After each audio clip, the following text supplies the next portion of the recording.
Dieu a autorisé le prophète Mohammed sallallahu alayhi wa sallam et les compagnons à émigrer de la Mecque vers Médine.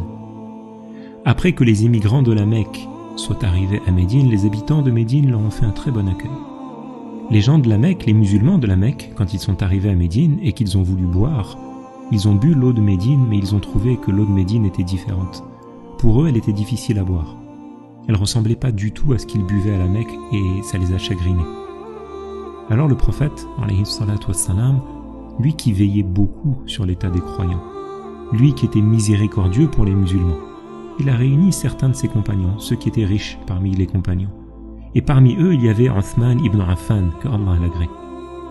Le prophète les a informés que celui qui allait acheter le puits de Rouma, et qui, à partir de ce puits, allait donner à boire aux musulmans, celui-là aura le paradis.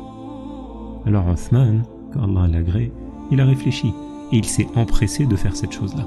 Il est allé rapidement voir un non-musulman qui était propriétaire du puits de Rouma pour faire un contrat avec lui, un contrat qui soit dans l'intérêt des deux, afin que Uthman puisse devenir propriétaire. Alors Uthman, il a exprimé son désir d'acheter le puits de Rouma. Mais le propriétaire du puits, ce non-musulman, était cupide. Quand il a vu que Uthman voulait absolument acheter ce puits, il a augmenté le prix du puits. Il voulait gagner davantage d'argent. Mais ça n'a pas découragé notre maître Uthman. Uthman est resté résolu à l'acheter. Ils ont discuté, ils ont négocié, jusqu'à arriver à la solution suivante. Uthman allait acheter la moitié du puits seulement.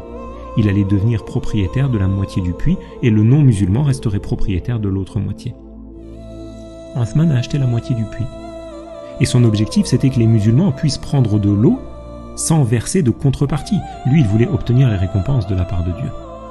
Il a alors essayé de trouver une solution pour distribuer l'eau. Est-ce que chaque fois que le non-musulman va puiser un seau d'eau, les musulmans vont en puiser un aussi? Est-ce qu'on essaie de trouver une autre manière que ça? Comment est-ce que l'on fait? Il a cherché jusqu'à ce que Dieu inspire Uthman d'alterner les jours.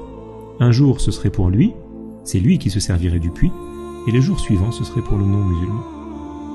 Les musulmans ont puisé tout ce dont ils avaient besoin comme eau douce, le jour qui était spécifique à notre maître Uthman.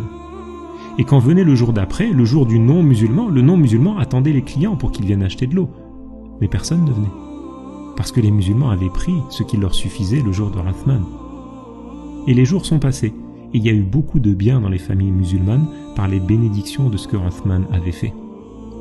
Quand ce non-musulman a vu que le puits n'était plus rentable pour lui financièrement, il est retourné voir notre maître Uthman, et il lui a dit qu'il était prêt à lui vendre sa partie à lui.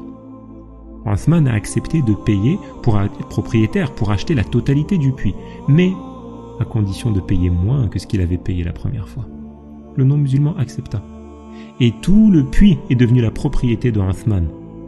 Alors Uthman a fait en sorte que l'approvisionnement en eau soit gratuit pour les musulmans.